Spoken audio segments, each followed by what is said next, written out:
Bonjour, bienvenue dans cette vidéo numéro 25, à la recherche du Père en Luc 15. Nous sommes donc dans une étape importante. Cette vidéo est la deuxième vidéo concernant le thème de la réconciliation, qui est un endroit très stratégique pour nous permettre de rencontrer le Père ensuite. Il nous faut vivre d'abord cette réconciliation. Et nous avons vu donc la dernière fois un passage extraordinaire dans Marc 9, 36 et 37, par lequel, après que les disciples se soient vantés et ensuite se soient méprisés eux-mêmes, finalement, puisque quand Jésus leur demande qu'est-ce que vous discutiez en chemin alors qu'ils étaient en train de se vanter, cela pétait grave, tout d'un coup, ils sont au 36e dessous. Donc Jésus a vu que leur âme était dans les hauts et dans les bas, et certainement pas dans cette partie, dans cet endroit intermédiaire qui s'appelle la modestie, l'humilité, finalement. Et après que Jésus leur a expliqué que le leadership, finalement, se construit par le service, et uniquement par le service, eh bien, Jésus va travailler à aller beaucoup plus loin et à travailler finalement, à faire une œuvre intérieure très très profonde, parce que tout changement ne vient pas de l'extérieur, mais vient de l'intérieur. Donc soyez transformés par le renouvellement de l'intelligence et ne vous conformez pas au siècle présent. Donc on peut pas, toute transformation ne vient pas d'une conformation, mais d'une transformation. Une conformation étant une idée de nous contraindre par l'extérieur, alors qu'une transformation, c'est quelque chose qui vient de l'intérieur. Et Jésus, donc, justement, va prendre un petit enfant au verset 36 pour montrer quelque chose aux disciples. Il va prendre un petit enfant par la main, il va placer l'enfant au milieu de ses disciples, très important, au milieu de ses disciples, et puis il va le serrer dans ses bras, et puis il va prendre enfin la parole. Donc il va faire trois gestes, prendre un petit enfant par la main, le placer au milieu des disciples, et troisièmement, il va donc le serrer dans ses bras, et du coup, au verset 37, il va nous expliquer de quoi il s'agit. Et là, il va utiliser 4 fois le même verbe grec dékomai, le grec ancien dékomai, 4 fois le verbe donc accueillir, qui veut dire accepter quelqu'un, recevoir un cadeau de quelqu'un, accueillir quelqu'un chez soi, l'idée d'hospitalité, donc admettre la vérité, qui me fait penser d'ailleurs au psaume 139, mon âme, je suis une créature merveilleuse et mon âme le reconnaît bien, cette idée d'admettre cette vérité, et nous verrons que la réconciliation a besoin aussi que nous admettions une vérité, pas en notre nom, mais au nom du Seigneur. C'est comme ça que commence le verset 37, si quelqu'un accueille en mon nom. Il ne s'agit pas donc technique psychologique, psychologisante, il ne s'agit pas non plus d'aller vers soi-même comme un but en soi, mais c'est un moyen. Nous avons quelque chose à y faire, et cette chose, ce ministère, nous le verrons, c'est le ministère de la réconciliation.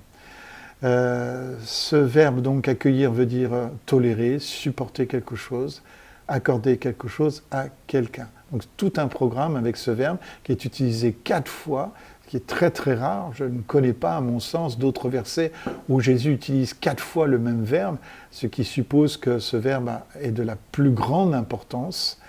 Et donc, il met ainsi en continuité 4 personnes, quelque part. D'abord les disciples, ensuite le petit enfant, ensuite Jésus, et ensuite le Père. Et donc, ce qui veut dire qu'entre les disciples et le Père, comme nous l'avions évoqué, il y a un alignement qui doit se faire, et entre les disciples et le Père, eh bien, il y a Jésus, mais ça, on s'en doutait bien, puisque Jésus est le chemin, la vérité et la vie. Il est celui qui nous conduit et dont le ministère est de nous amener vers le Père par la puissance du Saint-Esprit. Mais Jésus est en train, quelque part, de nous expliquer ici que c'est une chose de rencontrer Jésus, mais il nous faut aussi aller à la rencontre de ce petit enfant que nous avons identifié comme étant notre enfance, mais que je voudrais aussi élargir à l'idée même de notre âme, hein, de notre vie intérieure. Hein. Et donc, il nous faut aller nous réconcilier avec qui nous sommes, faire la paix avec nous, pour être en mesure donc, de rencontrer Jésus et Jésus le Père. Donc entre nous et le Père, finalement, il y a bien sûr Jésus, mais il y a aussi un enfant, un petit enfant, il y a une âme à rencontrer qui nous est confiée, avec lequel nous devons nous réconcilier. Et justement, par rapport à ce thème de la réconciliation, nous devons réaliser que dans le Jardin d'Éden, il y avait une relation absolument transparente entre Yahweh, Adam et Ève et la création, et ils jouissaient d'une communion, une communion d'âme, une communion d'esprit, pourrait-on dire, absolument parfaite. Et nous savons que donc ce qui s'est passé, la chute, hein, quand le serpent est venu finalement mentir en disant de demi-vérité à Adam et Ève, eh bien, la conséquence de cette chute, c'est donc une rupture de relation. Alors, non pas entre Yahweh et nous, puisque nous voyons que le Seigneur veut continuer à maintenir cette relation, au contraire, mais c'est plutôt Adam et Ève qui se cachent de l'Éternel. Donc, en fait, la rupture se fait plutôt une rupture plutôt ascendante qu'une rupture descendante. Hein. Et donc ça, c'est la conséquence du fait d'avoir mangé de l'arbre de la connaissance du bien et du mal, d'être comme Dieu finalement, d'avoir accès à une connaissance indépendante qui ne vienne pas de la relation. Et bien du coup, ça a coupé la relation, mais de manière ascendante, puisqu'encore une fois, le Seigneur gardera, lui, cette relation descendante. Et même la descendance d'Adam, au travers de Caïn s'éloignera de l'Éternel, comme nous l'avons vu concernant le cadet qui fait finalement comme Caïn qui s'éloigne de l'Éternel, comme Caïn s'éloigne de l'Éternel, comme le cadet va s'éloigner donc du Père. Ça va amener aussi bien sûr une rupture relationnelle. Hein. On sait que cette rupture relationnelle va amener un meurtre entre Caïn et Abel, puisque nous venons de le citer, mais aussi quelque part un problème relationnel entre Adam et Ève, et surtout ça va amener une rupture dans la relation qu'Adam a avec lui-même. Hein. Donc il y a une triple rupture, il y a le côté relationnel est fracassé, l'âme humaine est fracassée dans sa relation avec elle-même. Et voilà donc ce qui s'est passé dans le Jardin d'Éden. Et ce fracassement, hein, donc entre nous et Yahweh, encore une fois, pas entre Yahweh et nous, mais entre nous et Yahweh, va finalement permettre au moi de venir sur la scène, et un moi orgueilleux, un moi qui est dans le mépris de lui-même, un moi qui est dans l'indignité. Nous avons vu cette indignité du cadet quand il revient donc de son exil, hein, quand il rentre d'exil. Et finalement, cette rupture va amener aussi une rupture avec le prochain, hein, la division, la mésentente, la mécompréhension, etc., entre nous et le prochain, et bien sûr, comme nous l'avons dit, comme pour Adam, ça va amener cette rupture au sein de notre vie, hein, en nous-mêmes, par lequel finalement nous allons, comme le dit Romains 2,15, concernant donc les gentils, hein, les non-juifs, il montre que l'œuvre de la loi est écrite dans leur cœur, parce qu'on pourrait croire que la loi, finalement, elle n'est que pour Israël. Certes, elle a été donnée à Israël, mais il y a quand même une loi, même chez les non-juifs, car leur conscience en rend témoignage de présence d'une loi au-dedans de nous, hein, l'arbre de la connaissance du bien et du mal, quelque part, et leurs pensées les accusent ou les défendent tour à tour. Donc vous voyez que l'âme, finalement, est dans un problème avec elle-même, dans une relation avec elle-même, puisqu'en fait, l'âme a tendance à s'accuser ou s'excuser tour à tour, en fait, hein, alternativement, s'accuser, s'excuser, s'accuser, s'excuser, qui montre clairement qu'il y a un problème relationnel aussi à l'intérieur de nous. Et ce dont nous avons besoin, finalement, c'est d'une triple réconciliation. La première des réconciliations, bien entendu, c'est la réconciliation qui doit se passer avec le Fils, le Père et l'Esprit, par la puissance de l'Esprit et donc avec le Père. Hein, ça, c'est la réconciliation, c'est la mère de toutes les réconciliations possibles. Hein. Ce message, donc la réconciliation, est clairement pour des chrétiens, c'est le privilège des chrétiens, la réconciliation, même si aujourd'hui je vais manier des vérités profondes, je suis navré de le dire, mais sans une rencontre avec le Christ, je ne vois pas comment quelqu'un qui n'a pas rencontré le Christ pourrait manipuler des principes spirituels et en trouver un bénéfice, puisque je ne vois pas l'intérêt qu'il y aurait de se réconcilier avec la nature humaine déchue. En aucun cas, il y aurait une vertu quelconque à cela. Et donc c'est important que d'abord, il faut que cette nature humaine déchue soit bien, qu'elle soit bien là où elle appartient, c'est-à-dire à la croix, hein, pour qu'ensuite nous puissions vivre une vie nouvelle, comme nous allons le voir dans quelques instants. Donc la mère des réconciliations, c'est bien la réconciliation avec l'Éternel. Et en aucun cas, l'erléra, le fait d'aller vers soi-même, ne peut être une technique psychologisante qui consisterait à manipuler encore une fois quelques bricoler des principes spirituels pour aller mieux, quoi. Hein, c'est pas le but, c'est pas ça finalement l'objectif. Il y a un objectif bien plus élevé que nous allons voir dans quelques instants également. Hein. Donc c'est pas une fin en soi, c'est pas une technique, l'erléra, c'est un moyen par lequel nous allons accéder et vivre à la réconciliation avec grâce et vérité, dans un esprit d'humilité et avec foi. Hein. Et souvent, donc il nous faut vivre, souvent, voilà ce qu'on a prêché, on a prêché la réconciliation avec le ciel et avec le prochain. Hein. Mais on a besoin aussi d'une réconciliation en soi-même. Hein. Et c'est pour cette raison qu'il doit y avoir le l'era, hein, en soi-même. Hein. Il nous faut vivre cette réconciliation en soi-même. Pourquoi cette réconciliation reste problématique dans le christianisme, hein. Il n'y a encore pas si longtemps, dans un live, la question d'aller vers soi-même semblait poser problème, puisque en fait, ça donnait l'impression d'une sorte d'égocentrisme, de nombrilisme, d'un chemin complètement auto-centré, etc. Ce qui est loin d'être le cas, comme je vais vous le prouver aussi dans quelques instants. Donc, quelque part, c'est ce que j'appelle le chaînon manquant du christianisme, d'un christianisme. Je ne dis pas que tous les chrétiens ne connaissent pas l'importance d'une réconciliation intérieure, mais j'ai pu constater que souvent c'est un sujet un peu tabou, parce qu'on est un petit peu mal à l'aise avec cette idée de s'aimer en Christ, de se réconcilier avec soi-même. On a tellement peur finalement de donner trop d'importance au moi et du coup de rater l'objectif.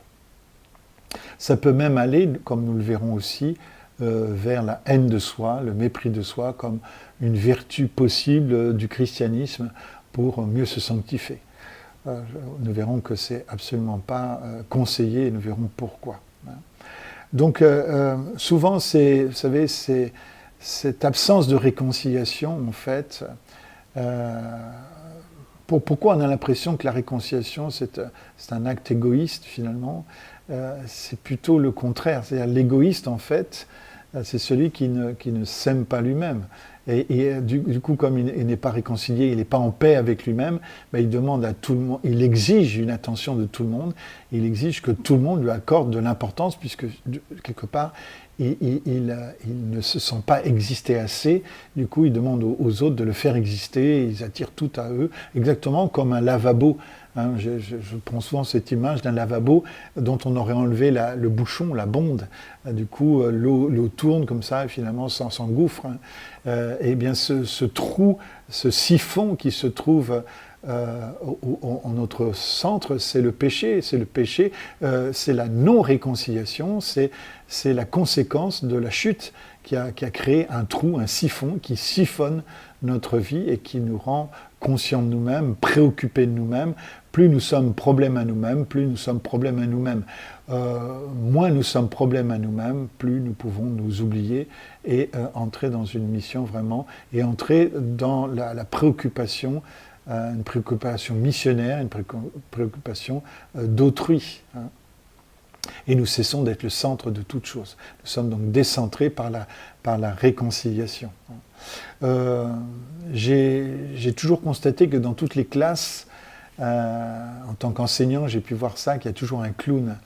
Au début, je n'ai pas compris quelle était la fonction du clown, en fait, pourquoi telle personne était des clowns dans les classes. Il y avait toujours un clown dans mes classes, année après année. C'est parce qu'en réalité, le clown, ce que j'ai découvert, c'est un élève, un étudiant, parce que ce n'est pas forcément un enfant de bas âge, hein. Ça peut être un étudiant en faculté aussi. J'en ai rencontré un qui m'a dit que c'est ce qu'il faisait. C'est quelqu'un qui finalement a une très faible estime de lui-même et du coup, pour différentes raisons, va se rendre compte, d'abord accidentellement, qu'en faisant rire les uns les autres, eh bien, il avait accès à leur attention, il attirait leur attention et ces rires pour eux, ça ressemblait à de l'amour et de l'appréciation. Et qu'est-ce que ferait pas un enfant qui se sent dévalorisé pour attirer l'attention des autres, même défier le prof, l'enseignant, quelque part l'instituteur, si ça peut, l'institutrice, si ça peut quelque part lui attirer la faveur de ses camarades. Qu'est-ce que ferait pas quelqu'un pour se sentir apprécié, se sentir aimé? Et donc, c'est souvent donc un défaut d'estime qui fait qu'il y a des clowns dans nos classes. Il ne faudrait pas non plus croire, et c'est sans doute pour cette raison qu'on a peur d'aborder la question de la réconciliation, c'est qu'on a peur que ça conduise à un certain narcissisme. Alors je rappelle, Narcisse dans la mythologie grecque, c'est celui qui admirait son image dans l'eau de la rivière et il est tellement tombé amoureux de son image que finalement il s'est noyé dans la rivière. Hein. Donc le narcissisme, c'est une noyade assurée et la réconciliation ne passera jamais par l'extérieur. Encore une fois, le narcissique, c'est celui qui échoue, qui n'étant pas réconcilié lui-même, étant siphonné de l'intérieur, hein, ayant un trou, ayant une fuite énorme de l'intérieur, eh bien est obligé d'essayer par l'extérieur de s'aimer et s'apprécier. Et ça, c'est terrible. Cette phase de narcissisme qu'on peut retrouver d'ailleurs chez des jeunes adolescentes qui peuvent faire que n'importe quel garçon qui va les flatter, eh bien, elles vont tomber en fait dans ses bras parce qu'elles ont tellement besoin d'être affirmées par le regard de quelqu'un, puisqu'elles souffrent peut-être d'un regard sur elles-mêmes. Eh bien, les prédateurs, croyez-moi, ils savent trouver ces jeunes filles, ces jeunes filles qui finalement ne s'apprécient pas elles-mêmes et qui ont un problème avec leur propre image. Donc en aucun cas, la réconciliation, c'est du narcissisme. Le narcissisme, encore une fois, c'est l'échec de la réconciliation, c'est l'inverse de la réconciliation. Et quand j'entends, par exemple, des chrétiens dire « il faut que tu répètes devant ton miroir, je suis une créature merveilleuse », excusez-moi, mais c'est une contradiction dans les termes. Ce n'est pas devant un miroir que l'on va se réconcilier. Nous allons nous réconcilier en faisant un chemin vers soi-même, à l'intérieur, loin de tout miroir, loin de toute image narcissique. Ce n'est pas un chemin de narcissisme qui peut nous conduire vers la réconciliation. Aussi un miroir qu'il nous faut considérer, alors à ce moment-là, ce n'est pas le miroir de notre salle de bain, mais c'est le miroir de la parole de Dieu. Et si d'aventure il y avait un miroir à consulter, ça serait bien ce miroir-là, et certainement pas le miroir de la salle de bain, qui lui peut juste témoigner de cette réconciliation, mais qui peut en aucun cas être le moyen qui va nous faire parvenir à cette réconciliation. Donc, et une dernière chose, c'est que s'aimer en Christ, comme nous le verrons, nous utilisons cette expression, être réconcilié avec soi-même, ne veut pas dire être imbu de soi. Au contraire, précisément, est imbu de lui-même. Quiconque, finalement, a un grand vide intérieur et il remplit ce grand vide avec lui-même. Et c'est ça, être imbu de soi. Mais ce n'est pas du tout ce à quoi nous sommes appelés en tant que chrétiens, puisque nous avons renoncé à l'ancienne nature pour revêtir la nouvelle. Et cette nouvelle nature, notre vie est cachée en Christ. Ce n'est plus nous qui vivons, c'est Christ qui vit en nous, dans notre âme, dans cette nouvelle création qu'est notre âme.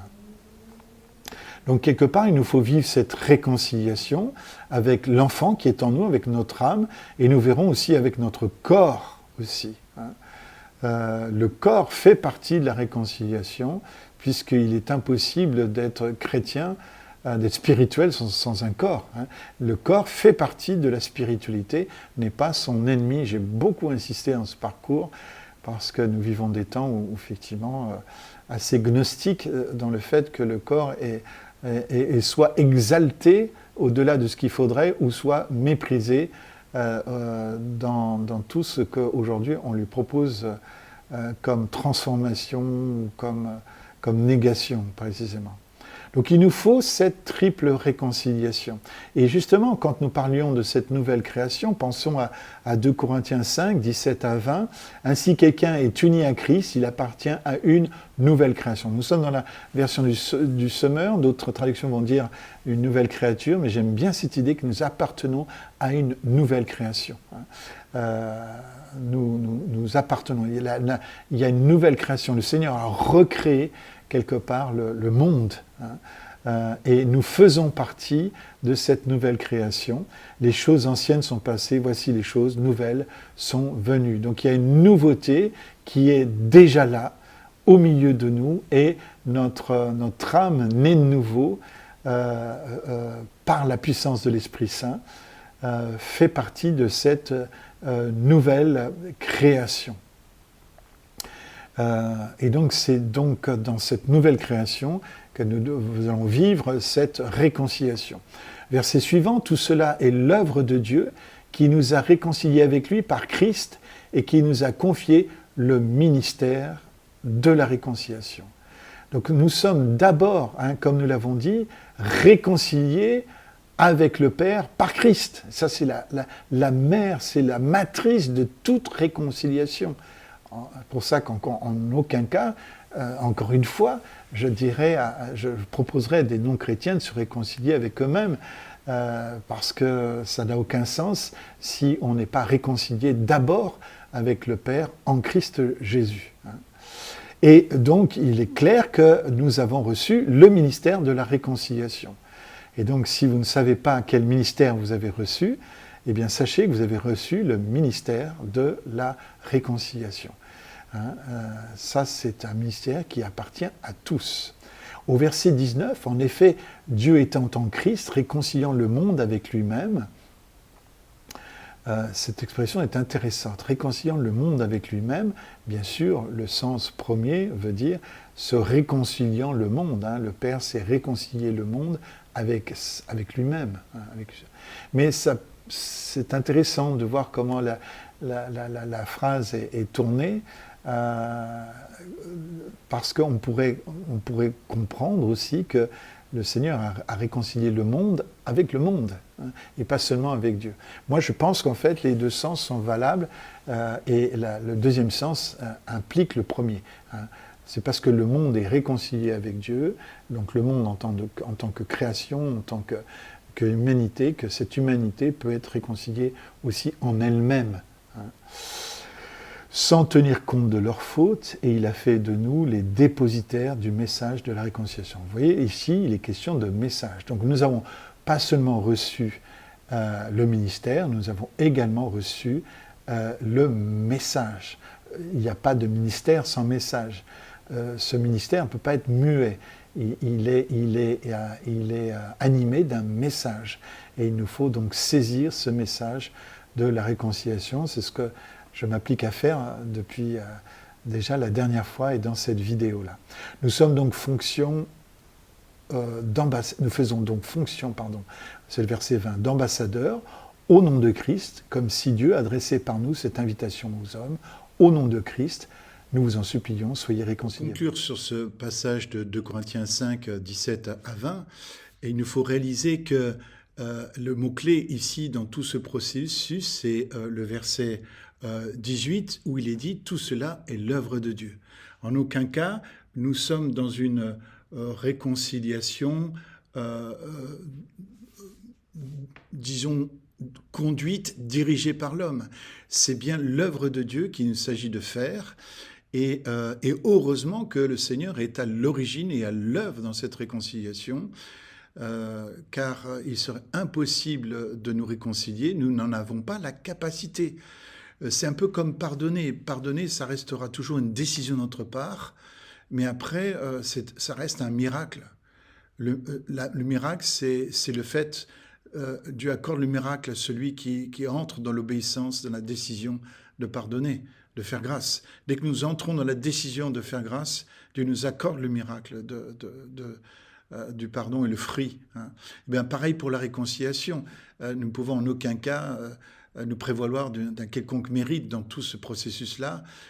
Si nous exerçons le ministère et le message de la réconciliation, c'est parce qu'il y a un principe supérieur à tout ça. Et c'est donc bien le Seigneur qui en est le garant. C'est pas nous qui garantissons. Donc le résultat est garanti non pas par nous, mais il est garanti par la parole de Dieu avec laquelle nous agissons avec foi. Donc tout cela est bien l'œuvre de Dieu. Hein, c'est un peu aussi, ça me fait penser quand Jésus se présente aux disciples en disant « paix soit sur vous, hein, la paix soit avec vous hein, », shalom finalement. C'est pas juste une salutation, je dirais, formelle, quand c'est une parole créative qui est donnée quand Jésus dit paix. Parce que quand Jésus dit paix, à ce moment-là, cette paix est créée en nous. Nous ne savons pas la créer, cette paix-là. Nous n'avons pas le moyen de mettre à disposition, en œuvre, une paix quelconque, à moins que le Seigneur la crée en nous. Et donc, quand le Seigneur dit « paix avec vous », eh bien, finalement, il crée cette paix. Les conditions de cette paix ont été créées, nous ne savons pas, par lui. Hein. Donc, c'est bien l'œuvre du Christ, cette paix, et non pas nous-mêmes. Voilà. Je crois que c'est important de le réaliser. Finalement, il y a deux fondements possibles pour la sainteté et la sanctification. Soit nous basons notre sainteté, la sainteté que Dieu nous a donnée en Christ, et la sanctification qui consiste à mettre au monde, ouvrir le cadeau de la sainteté qui nous a été offert, et donc d'entrer dans cette sanctification et de progresser dans cette sanctification, soit nous le faisons par la haine de soi et le déni de soi, hein, ce que d'aucuns appellent voilà, le renoncement à soi, c'est comme ça qu'ils le voient. Ou alors, il y a une autre manière d'entrer dans cette sanctification par la sainteté que nous avons déjà reçue. Ça sera finalement par le fait d'être réconcilié profondément en Christ. Hein. Donc, soit la haine, soit au contraire la réconciliation. Donc, il y a finalement, il n'y en a pas 36 de dynamique. Il faut voir laquelle, finalement, l'Écriture va mettre en avant. Hein. Donc, parlons d'abord de cette sanctification qui consisterait à se haïr, à se dénier soi-même. Et effectivement, nous avons dans Jean 12, 25, cette idée que celui qui affectionne sa vie la perdra, et celui qui hait sa vie dans ce monde-ci la conservera pour la vie éternelle. Là, ce qu'il faut remarquer, c'est que l'expression grecque ici est à prendre de manière globale, c'est-à-dire celui qui hait sa vie dans ce monde-ci. Je crois qu'on ne devrait pas, ôter de l'idée de haïr sa vie. On ne devrait pas juste dire il nous faut haïr notre vie. Puisqu'en aucun cas le christianisme nous demande cette haine-là. Par contre, nous devons haïr notre vie dans ce monde-ci. Finalement, nous devons haïr la vie du monde. La vie du monde. La vie, finalement, la vie de l'âme qui est plongée dans le monde. Et pour bien comprendre ce que je veux dire, il nous faut donc lire dans la première épître de Jean, chapitre 5, verset 19, nous savons que nous sommes de Dieu et que le monde entier gît dans le méchant. Autrement dit, ce dont Jean parle ici, du fait de haïr sa vie dans ce monde-ci, il parle de ce monde entier qui gît dans le méchant. Donc il y a une vie du monde qui peut d'ailleurs se trouver dans l'homme, bien entendu, par lequel cette vie est plongée, elle est trop immergée dans le méchant. Et c'est cette vie-là qu'il nous faut haïr. Mais c'est pas la vie en général, c'est cette vie-là, cette vie spécifique-là. Et pour encore mieux comprendre, il nous faut lire Jacques 4,4. « Peuple adultère que vous êtes, ne savez-vous pas qu'aimer le monde, c'est haïr Dieu ? Si donc quelqu'un veut être l'ami du monde, il se fait l'ennemi de Dieu. » Et donc il s'agit bien donc du monde qui gît dans le méchant, très belle expression, mais qui désigne quand même quelque chose d'assez terrible. Et il nous faut donc haïr ce monde-là qui finalement est plongé dans le méchant. Attention, il ne s'agit en aucun cas du monde créé, parce que Dieu, par ailleurs, il a tant aimé le monde qu'il a donné son Fils. Donc attention, il y a bien deux mondes. Hélas, en grec, c'est les deux mêmes mots cosmos. Cosmos, ça veut dire un ordre de choses. Un ordre de choses. Donc il y a un ordre de choses qui est créé par Dieu et qu'il nous faut aimer, puisque Dieu l'a aimé, qui rassemble la création et toute l'humanité. Et Dieu a tant aimé la création et l'humanité qu'il a donné son Fils unique, Jésus-Christ, afin que quiconque croit en Jésus ne périsse pas, mais qu'il ait la vie éternelle. Donc le Seigneur aime ce monde au point de vouloir le rénover, le restaurer et l'amener dans l'éternité. Par contre, il y a un monde qui, lui, est aussi un autre ordre de choses. C'est un ordre de choses qui est défini plus particulièrement dans 1 Jean 2, versets 15 à 17. Et là, on va voir de quel monde il s'agit, quel est cet ordre du monde qui gît dans le méchant. Ça va être très clair, vous allez voir. N'aimez pas le monde, ni les choses qui sont dans le monde. Si quelqu'un aime le monde, l'amour du Père n'est pas en lui, parce que tout ce qui est dans le monde, et voici la triple définition de ce monde-là, de cet ordre de choses qu'il nous faut haïr, la convoitise de la chair. La convoitise de la chair. La chair, je vous rappelle, c'est la nature humaine déchue. C'est l'homme, la femme livrée à lui-même ou à elle-même, à ses désirs les plus bas finalement, ses instincts animaux. Et les instincts animaux convoitent. Ils ont des désirs, ils ont une convoitise. Et cette convoitise qui vient de nos instincts les plus bas, elle est détestable. Il nous faut donc haïr cette vie finalement reptilienne, instinctive, qui vient finalement de la nature humaine déchue, qui appartient à un monde englouti par le déluge, quelque part. Eh bien, ce monde-là, il nous faut le haïr déjà au travers de la convoitise de la chair. La convoitise de la chair avec tous ses désirs qui sont contraires à la vie de l'esprit. et qui finalement nous vole énormément de choses. La convoitise des yeux, et la convoitise des yeux, on continue la lecture, la convoitise des yeux, c'est cette idée que finalement notre vie est dirigée par tout ce que nos yeux convoitent, quoi. Et l'Écriture nous invite à ne pas convoiter toute chose. Celui qui convoite déjà dans son cœur, par exemple une femme qui n'est pas la sienne, ou il a déjà commis l'adultère en son cœur. On voit que tout commence par un regard malsain, et si le regard humain est ténébreux, c'est tout le corps entier qui est plongé dans les ténèbres. Donc il faut faire très attention à ce que nous regardons, déjà, première chose, et de la manière dont nous regardons, parce que nous sommes appelés à marcher non par la vue, mais nous sommes appelés à marcher par la foi. Donc attention, la convoitise des yeux, l'orgueil de la vie. Qu'est-ce que c'est que l'orgueil de la vie? Eh bien, je pense que l'orgueil de la vie, c'est de penser que finalement que notre vie est la mesure de toute chose, comme le dira Protagoras. L'homme est la mesure de toute chose. Non, c'est Dieu qui est la mesure de toute chose, c'est Dieu qui mesure les choses. L'homme n'est pas la mesure de toute chose. Nous ne devons pas tout comparer à nous-mêmes. C'est terrible quand quelqu'un estime qu'il est un modèle pour les autres, dans le sens que tout le monde doit se conformer à ses propres expériences et de faire de sa vie une norme pour les autres, de son existence une norme pour les autres. Donc quand quelqu'un est une norme pour les autres, ben ça donne moi, je.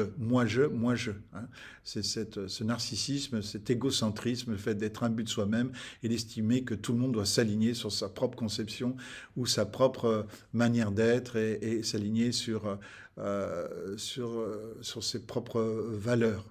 Attention à ce comportement de l'orgueil de la vie. Et toutes ces choses, donc ces deux convoitises, plus l'orgueil de la vie, convoitise de la chair, convoitise des yeux et orgueil de la vie, ne sont pas du Père, n'est pas du Père, mais est du monde. Donc ça vient bien, ça émane de ce monde plongé dans le méchant.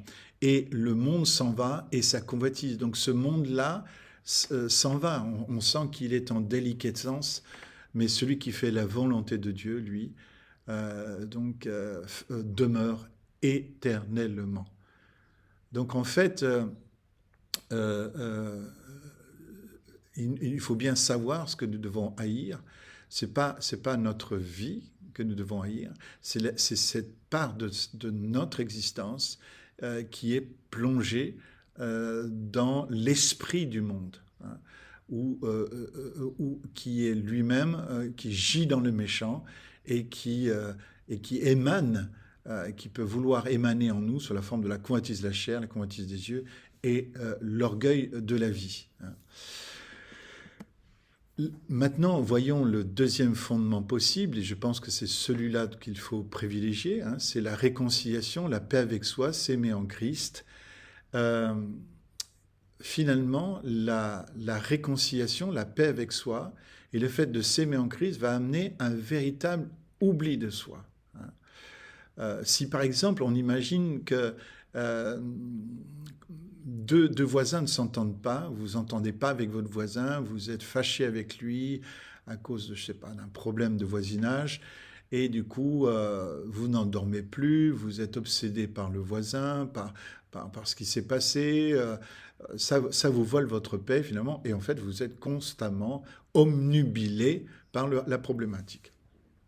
Qu'est-ce qui peut changer cela? Le seul moyen, c'est qu'il y ait une entente cordiale, trouver un terrain d'entente avec les voisins et finalement se réconcilier parce que le voisin est certainement dans un état pas mieux que le vôtre. Et donc finalement, c'est de se réconcilier pour pouvoir ne plus être omnubilé par le problème. C'est quand il y a en absence de réconciliation, qu'il y a souvent un problème. Et cette réconciliation doit se faire avec amour et avec vérité. La vérité reste un ingrédient important. Et une fois que la réconciliation a eu lieu, eh bien, waouh, la paix arrive et du coup, la nuit suivante, on va dormir comme longtemps on n'avait pas dormi Et du coup, on va commencer à voir qu'au-delà de ce problème de voisinage, bien, il y a toute une cité autour de nous. Il y a une ville, il y a une très jolie ville, un très joli village. Il y a finalement une belle création qui est au-delà. Donc ça nous empêche d'être finalement myopes, hein. L'absence de réconciliation nous rend myopes et omnubilés sur nous-mêmes, hein. Alors que, donc c'est pour ça que moi, en aucun cas, je pourrais conseiller à quelqu'un de se haïr, de se battre, de se mépriser, parce que c'est certainement pas le moyen par lequel on va arriver à l'oubli. Ça, c'est sans doute le moyen par lequel on arrive à un auto-suicide quelque part, mais certainement pas le moyen par lequel on obtient l'oubli. L'oubli, encore une fois, ne peut venir que par le truchement de la réconciliation, et il n'y a pas d'autre moyen d'arriver à l'oubli que par la réconciliation. Euh, voilà, et quel verset nous prendrons pour parler de cette réalité-là? Eh bien, c'est le verset de Galates 5, 14 qui dit ceci: car la loi se trouve accomplie tout entière par l'obéissance à cette seule parole, tu aimeras ton prochain comme toi-même. Remarquez bien, la loi se trouve accomplie tout entière par une seule parole. Alors, si vous cherchez l'économie, hein, si vous cherchez quelque chose d'efficace, là, vous l'avez trouvé, hein. C'est que, en fait, il est possible d'accomplir la loi euh, tout entière en mettant en pratique et en obéissant à une seule parole. Ben, ça vaut le coup, hein. Et cette parole, c'est tu aimeras ton prochain comme toi-même.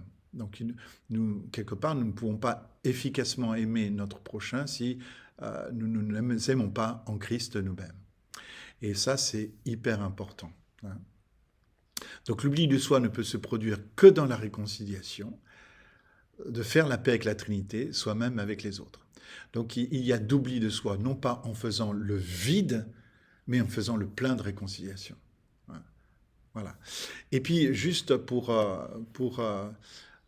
souligner ce fait, Bernard de Clairvaux nous parle de 4 stades de l'amour dans un de ses livres. Alors Bernard de Clairvaux, vous voyez, c'est quelqu'un qui a vécu en plein milieu du Moyen-Âge. Beaucoup de gens faisaient des kilomètres, des rois même d'Europe, hein, des princes d'Europe, faisaient des kilomètres pour aller rencontrer, se faire conseiller par Bernard de Clairvaux. Ça a été vraiment un phare, hein, en Europe, donc au milieu donc, du fameux Moyen-Âge. Donc on dit qu'il était rempli de ténèbres. Bon, peut-être, je ne sais pas si le mot ténèbres est bien, correspond bien donc au Moyen-Âge, parce que l'Écriture dit que les ténèbres couvriront la terre, mais sur toi se lèvera la justice et la lumière, hein. Et je pense que malheureusement les ténèbres ont fait des progrès, mais la lumière aussi, hein. Donc voilà Bernard de Clairvaux, et il parle d'un premier niveau de l'amour en nous, finalement, c'est l'instinct de survie. C'est-à-dire que Dieu nous a fait grâce de donner à tout le monde vivant, tout le monde biologique, hein, le monde animal en général, et aussi à l'humain, cet instinct de survie qui va faire que le cadet, d'ailleurs, va finalement réagir parce qu'il meurt de faim, hein. Quelque part, le cadet n'aurait pas eu d'instinct de survie, est-ce qu'il aurait fait tout ce chemin de retour? On peut se poser la question. Donc c'est bien, quelque part, c'est incroyable comment finalement Dieu va bâtir une relation d'amour avec nous en partant finalement d'un truc, mais aussi basique finalement que l'instinct de survie, hein. Et sur cet instinct de survie, il va bâtir un deuxième étage, on va dire, sur ce fondement-là, où, disons, il va bâtir un premier étage, plus exactement, puisque l'instinct est le fondement, et le premier étage, ça sera les mains de Dieu. Alors, les mains de Dieu, en fait, c'est selon Bernard de Clairvaux, l'expérience qui fait qu'une fois qu'on a crié « je meurs de faim », on va d'abord expérimenter les mains du Père. C'est-à-dire qu'en fait, le fait que le Père va nous donner quelque chose. Donc, on donne avec ses mains, et on va expérimenter donc les mains du Père qui nous donnent. Et effectivement, regardez ce qui se passe lorsque le cadet crie sa famine, et il se souvient de combien de mercenaires dans la maison de mon père ont du pain en abondance, et moi je péris ici de faim. Donc voilà, il va se souvenir des mains du Père qui donnent abondamment. Ça, c'est donc le deuxième stade. Donc à ce stade-là, c'est le deuxième stade de l'amour selon Bernard de Clairvaux. Ce deuxième stade, si vous voulez, pour conclure, c'est le deuxième stade par lequel nous aimons Dieu, ou nous aimons le Père, pour ce qu'il nous donne. Oh merci Seigneur, tu m'as donné ceci. Oh merci Seigneur, tu m'as donné cela. Merci Seigneur, tu m'as donné ceci, tu m'as donné cela. Voilà. Et quand on est reconnaissant, finalement, on n'est qu'au deuxième stade de l'amour. Il y a un troisième stade qui nous attend, c'est que finalement, nous allons découvrir au troisième stade la face du Père, la face de Dieu. Parce que quelque part, le don de Dieu est pédagogique. C'est-à-dire que quand Dieu donne, et que, eh bien, finalement, c'est pour le don parle du donateur. Chaque fois que quelqu'un vous fait un don, eh bien, ça vous parle du donateur. Chaque fois que vous donnez, ça parle énormément de vous. Ça parle de qui vous êtes. Votre don sera toujours le reflet d'un donateur. Un don n'est jamais séparé du donateur. Et donc, c'est pour cette raison que lorsque le Père donne, en fait, et pourquoi il se plaît à donner, parce que dans la générosité, cette générosité va créer un chemin de compréhension de qui est le Père et de sa bonté. Goûtez et voyez combien l'Éternel est bon. Goûtez, puis voyez ensuite combien l'Éternel est bon. Donc le Seigneur veut que nous goûtions à sa bonté, afin que nous voyions combien l'Éternel est bon, et que nous découvrions donc la face. Souvenez-vous, encore une fois, de Moïse qui demande « Montre-moi ta face » et le Père va lui montrer sa bonté. Donc ça passe par le don. Ça passe par le don. Le don est un chemin qui révèle le donateur. Arrivé là, on va se dire, mais alors comment est-ce possible d'aller plus haut que ça, que de rencontrer la face du Père, la face de Dieu? Comment est-ce possible se peut-il qu'il y ait un quatrième niveau? Et je vous laisse imaginer quel peut être ce quatrième niveau. Qu'est-ce qu'il peut y avoir au-delà de ce troisième niveau de l'amour? Eh bien, sans plus attendre, après un temps de suspense, je vous livre la réponse. C'est aimer son âme pour la cause de Christ. Ou si vous préférez, aimer son âme en Christ. Et pourquoi aimer son âme en Christ et paraît un niveau encore supérieur? Parce que nous venons de le dire dans le passage que nous avons lu dans Galates, c'est que toute la loi se résume en une seule parole. Tu aimeras ton prochain comme toi-même. Autrement dit, si nous aimons notre âme en Christ, eh bien nous allons pouvoir aimer ce que Dieu aime, parce que Dieu aime mon âme, et aime mon prochain, aime les autres. Donc nous allons pouvoir aimer ce que Dieu aime à la manière dont Dieu aime. Et là, réellement, nous sommes encore plus que dans une seule adoration de la face. Nous commençons à ressembler à Dieu, clairement, en faisant cela. Puisque, est-ce que Dieu s'aime lui-même? La question mérite d'être posée. Est-ce que la sainteté de Dieu est basée sur la haine de Dieu pour lui-même? Ou est-ce que la sainteté de Dieu est basée sur l'amour qu'il a de lui-même? Bonne question, n'est-ce pas? Est-ce que finalement le désintéressement de l'Éternel est basé sur la haine qu'il a de lui-même, ou ce désintéressement est basé sur le fait qu'il l'aime, qu'il y a de l'amour en lui? Eh bien, Dieu étant amour, la réponse est claire. Autrement dit, il faut se poser la question, est-ce que le Père aime le Saint-Esprit? Est-ce que le Père aime Jésus? Est-ce que Jésus le Fils aime le Saint-Esprit? Est-ce que Jésus le Fils aime le Père? Est-ce que le Saint-Esprit aime Jésus et le Père? Vous voyez que donc la question qui mérite de s'être posée, Dieu est amour, et comment nous pouvons être amour, nous? Eh bien, si nous aimons les personnes, si la Trinité s'aime en elle-même, nous sommes appelés aussi à nous aimer en nous-mêmes, non pas parce que nous sommes aimables, mais parce que Dieu nous a rendus aimables. Nous ne nous aimons pas parce que nous sommes aimables, mais parce que Dieu nous aime. Dieu nous a aimés le premier, que Dieu nous demande de nous aimer. Et que finalement, la sainteté ne peut grandir que sur une base d'estime. Je vais prendre un autre exemple, aussi très concret. Vous avez deux voisins qui ont, vous savez, comment on appelle ça, deux jardins mitoyens. Voilà, c'est deux maisons mitoyennes avec forcément deux jardins mitoyens. Quand imaginez qu'une plante, une plante, une très mauvaise plante, commence à pousser dans la haie qu'il y a entre les deux jardins, puis qu'elle se répand sur les deux côtés des deux jardins. Donc il y a une plante mauvaise qui va rentrer et dans le jardin de voisin et dans votre jardin. La question, c'est, il se trouve que sur les deux voisins, il y en a un qui aime son jardin, puis l'autre, il n'aime pas le jardin. La première question que je vais poser, c'est déjà, lequel des deux jardins sera le plus beau? Est-ce que c'est le jardin... Quel jardin sera le plus magnifique? Est-ce que ce sera le jardin de celui qui n'aime pas son jardin et donc qui n'aime pas jardiner, ou est-ce que ce sera le jardin de celui qui aime la nature et qui aime jardiner? Eh bien, la réponse me paraît évidente. Le jardin le plus beau sera celui qui appartient à celui qui aime la nature et qui aime donc son jardin, et par la force des choses, qui aime jardiner.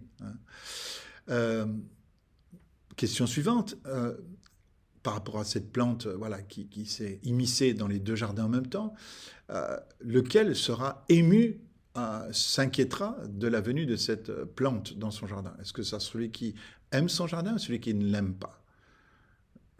La réponse aussi, là nouveau, est une grande évidence. La mauvaise plante sera remarquée dans un premier temps par celui qui aime son jardin. Et c'est donc lui qui fera en sorte d'éradiquer cette plante d'une manière ou d'une autre, et fera tout ce qui sera en sa mesure pour pouvoir mettre fin à cette toxicité dans son propre jardin. Tandis que l'autre, lui, n'aura même pas vu la plante, puisque de toute façon, le jardin sera sous un tas de broussailles. D'ailleurs, je fais remarquer au passage qu'un jardin mitoyen embroussaillé n'est jamais bon pour un jardin à côté, qui lui est bien entretenu, parce que du coup, il peut y avoir des problèmes de contamination par les graines, etc. Donc voilà, c'est intéressant, ces 4 niveaux de l'amour, selon Bernard de Clairvaux, parce qu'ils illustrent bien le fait que finalement, être réconcilié, s'aimer en Christ, vous aurez compris que dans mon langage, s'aimer en Christ ou réconcilier, avoir fait la paix avec soi, c'est donc un acte créateur par lequel nous obéissons au Seigneur. Nous allons prendre cet enfant, le prendre dans nos bras, nous allons l'accueillir. Et en accueillant cet enfant, finalement, nous allons accueillir le Père. C'est saint Augustin qui a dit le Père est plus proche de nous que nous le sommes de nous-mêmes. Nous avons vu déjà dans la première partie de la réconciliation, et nous l'avons réaffirmé dans cette vidéo, c'est que lorsque les disciples étaient en train de la péter, en train de chercher, savoir qui serait le plus grand dans le royaume de Dieu, ils étaient finalement éloignés d'eux-mêmes dans l'orgueil. Ou alors, à la fin de la journée, lorsque Jésus leur pose la question, ils se trouvent au 36e dessous, donc ils sont aussi éloignés. Donc nous soyons dans l'orgueil, dans l'arrogance, dans le fait d'être un but de soi, ou dans le fait finalement d'être dans le mépris de soi, nous sommes éloignés de nous-mêmes. Et le seul endroit où le Seigneur peut habiter, c'est ni dans l'arrogance et l'orgueil, ni dans le mépris de soi, qui n'est pas une expression de l'humilité, certainement pas. L'humilité se trouve dans cet endroit que va produire la réconciliation, le fait de s'aimer en Christ, et c'est là que le Père peut nous y rencontrer. Donc quelque part, je vous invite à écrire dans votre main, vous écrivez la lettre P, comme ceci. Voilà, je mets devant, voilà. Donc, quelque part, et je vous invite pour retenir cette phrase de saint Augustin, de dire « Le Père est plus proche de moi que je le suis de moi-même ». Et nous pouvons être loin de nous-mêmes pour plein des raisons. Nous ne connaissons pas aussi bien que le Père nous connaît, etc. Donc, regardez, maintenant, on va rajouter à cette phrase de saint Augustin une réalité dynamique et très intéressante, c'est que donc, le Père est plus proche de moi que je suis de moi-même, ce qui veut dire qu'en fait, le Père a une passion plus grande de nous rencontrer, quelque part, que nous avons une passion de le rencontrer. Et ce Père qui est plus proche de nous, ben, c'est ce que dit Éphésiens 4:6. Hein. Le Père est au-dessus de tous, il est parmi tous et en tous. Hein. Donc le Père est bien présent en chacun. Hein. Et donc le Père est plus présent en nous que nous le sommes de nous-mêmes. Clairement, le Père est omniprésent. Hein. Il est omniprésent. Ce qui veut dire que nous sommes, nous, présents occasionnellement. L'être humain, lui, il est présent occasionnellement. Ça, c'est plutôt notre mode d'être. Nous sommes présents occasionnellement au Père et nous sommes présents occasionnellement à nous-mêmes et occasionnellement aux autres, hein, finalement. Nous sommes donc nous sommes en aucun cas omniprésents dans une présence continuelle. Hein. Or, la vie éternelle, c'est qu'ils te connaissent, hein, dans cette omniprésence, hein, précisément, hein, du Père en nous. Hein. Et donc, regardez ce qui se passe. Donc, le Père est plus proche de moi que je suis de moi-même. Et si je me rapproche de moi-même, eh bien, nous voyons que nous nous rapprochons du Père. Hein. Voilà. Donc, c'est bien la conclusion qu'il nous faut approcher. Je vais le refaire. Le Père est plus proche de moi que je suis de moi-même. Et si je me réconcilie en moi-même, je me rapproche du Père. Vous voyez, donc la réconciliation avec soi, c'est le moyen par lequel, en accueillant l'enfant, nous accueillons Jésus et nous accueillons celui que Jésus a envoyé, à savoir le Père.